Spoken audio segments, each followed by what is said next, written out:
How do you regulate your nervous system?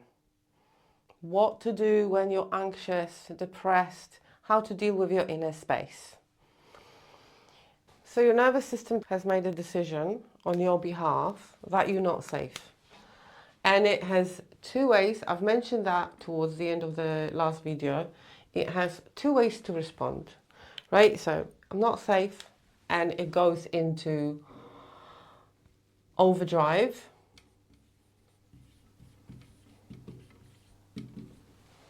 For fight and flight, you need to mobilize all the energy you have in the system. So the body draws energy from all the systems that become irrelevant in the moment of danger and threat in order for you to either fight or run away. So obviously you will need a lot of energy for running or fighting. The fighting doesn't have to be physical, just so you know. And the running doesn't have to be physical. But physiologically speaking, what happens is this cascade of things happening. So the energy gets drawn from every single system of the body. It goes into your hands and legs, so you've got a lot of power. What happens then, a lot of systems and a lot of energy that your nervous system holds becomes completely irrelevant, and that includes your brain. Because when your body is unsafe, when your nervous system has made a decision that you are unsafe, your thinking processes, so in your brain, right, and there are only two parts we're going to talk about. So the vagus nerve sends the information, I'm unsafe, and then your amygdala, which is an almond-shaped, very primal part of the brain that sits on top of your spine. Your spine is really important in the nervous system because it literally holds everything. But the amygdala gets activated. That's the fear center, that's the threat center. And you obviously need it, but when it gets activated, and that's one of the things that is being hijacked in today's society because of the fear mongering, right? They're trying to scare you with everything, because then you become a proper animal and your higher thinking processes are going offline. And let me explain how. So what you need is energy, right, for fight and flight. As I said in the previous video, depending on your temperament, tendencies and situation, you're going to either go into overdrive or underdrive, which is depression, right? So we're talking about the overdrive now. Your body needs to produce a lot of energy by drawing it from every single system in the body, including the brain, including your digestion. Your digestion stops. For people with IBS, this is anxiety. This is a threat. Your gut is your second brain.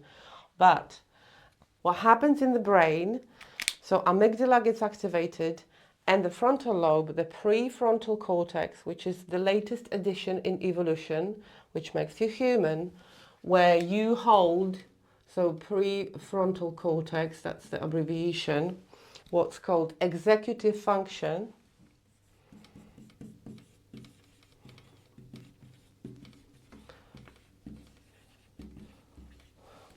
So your higher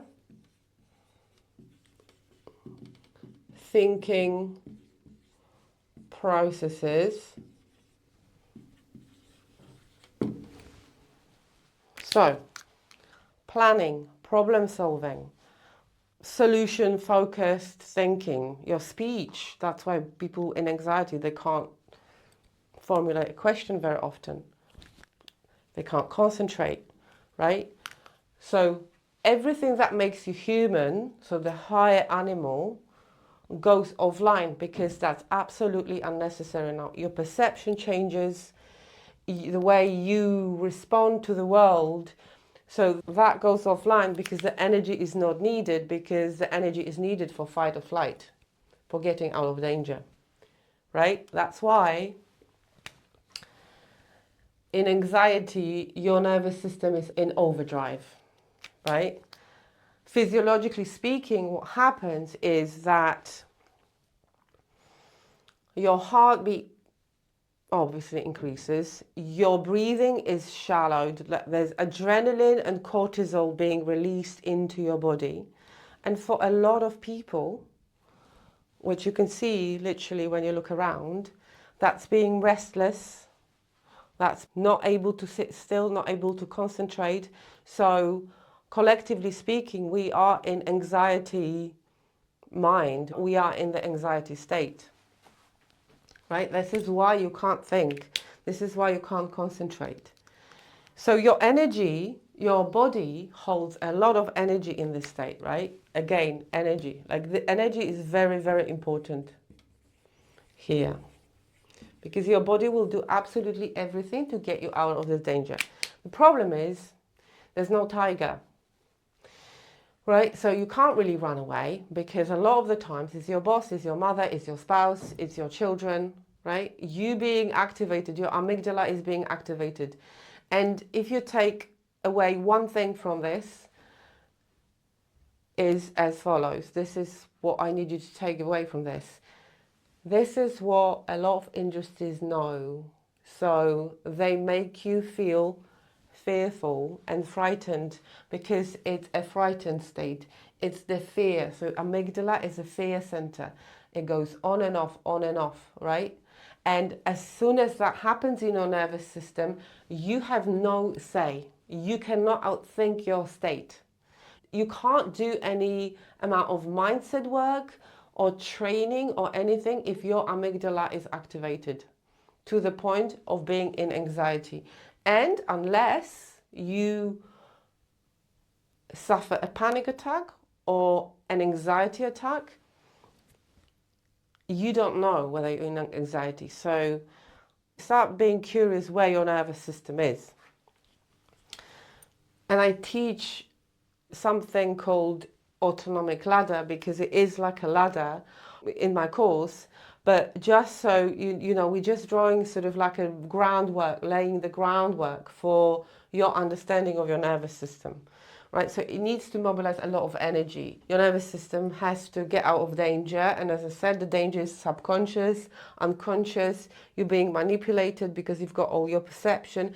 In the past, if you had a stressful situation at school, for example, you could go home and really relax. Your body could relax because you were safe. But now, obviously, with the online stuff, if kids are bullied at school, they go home and there's an online bullying. So your body, as I said, responds to everything that happens around it. And now it's everything you watch, you listen to, so all the fear mongering, the news, right? So that's why a lot of neuroscientists, they just don't watch the news because they know what kind of effect that has. Because what happens here is like you're holding all this energy, right? All this energy. It's very uncomfortable for the body, adrenaline and cortisol. So you get activated, you get triggered, right? And obviously depending on how well you have mastered this,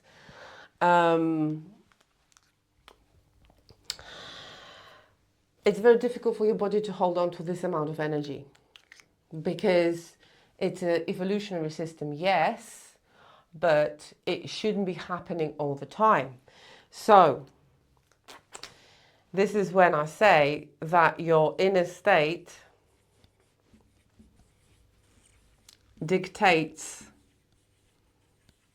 your behaviors.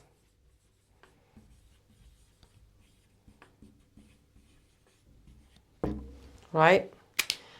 Because your physiology comes first, your body comes first, the animal part of you comes first, and it takes control over your psychology and your behaviors. So in my course, I call it a red state. When you've got a lot of energy in the body, you're going to want to soothe it, and you're going to want to find relief.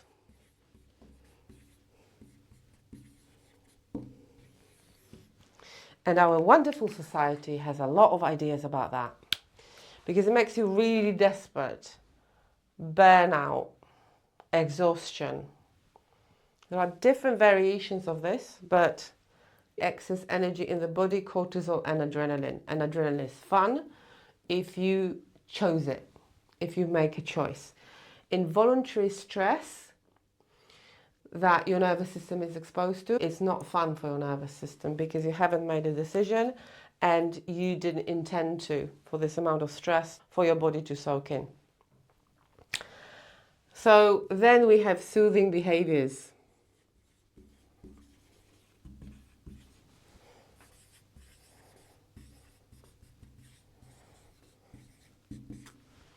Alcohol.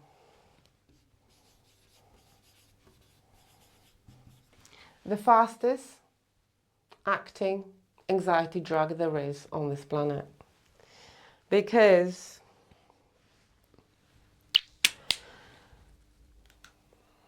it used to be used as a sedative.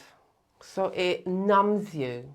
It inhibits your prefrontal cortex and everything else. It calms down your body. But here's a trick. Only for 20 minutes.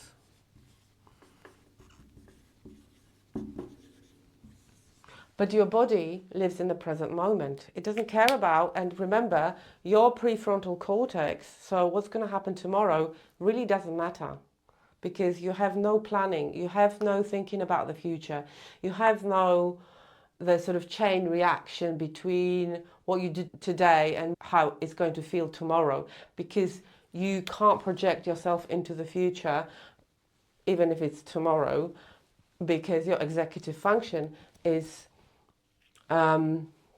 inhibited. It's offline. I like the offline thing. There's no signal because you need the energy for fight or flight for your anxiety, right?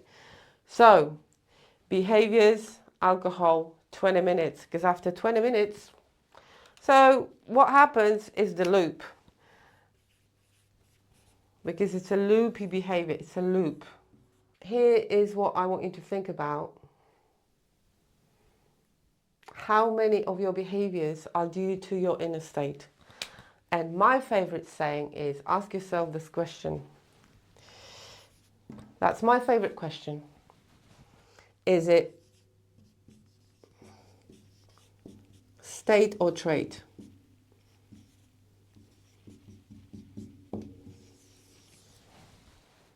Because 95% of the cases is usually the state, not the trait. Because once you learn to regulate your nervous system, whatever you're doing to calm yourself down, and alcohol is just one of the examples. It's all the ings, as I said, as I keep on saying. It's shopping therapy, eating stuff you don't need to do.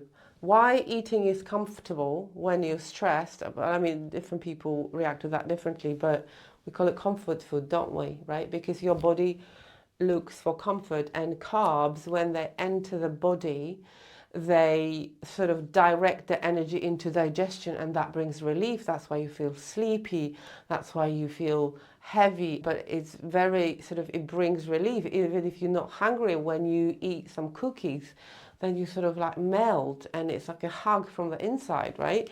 The same with the first or second glass of wine and everything you do, right? So your behaviors are dictated by your inner state, not by who you are, by not your personality. That's why I left the profession. Never give up on yourself.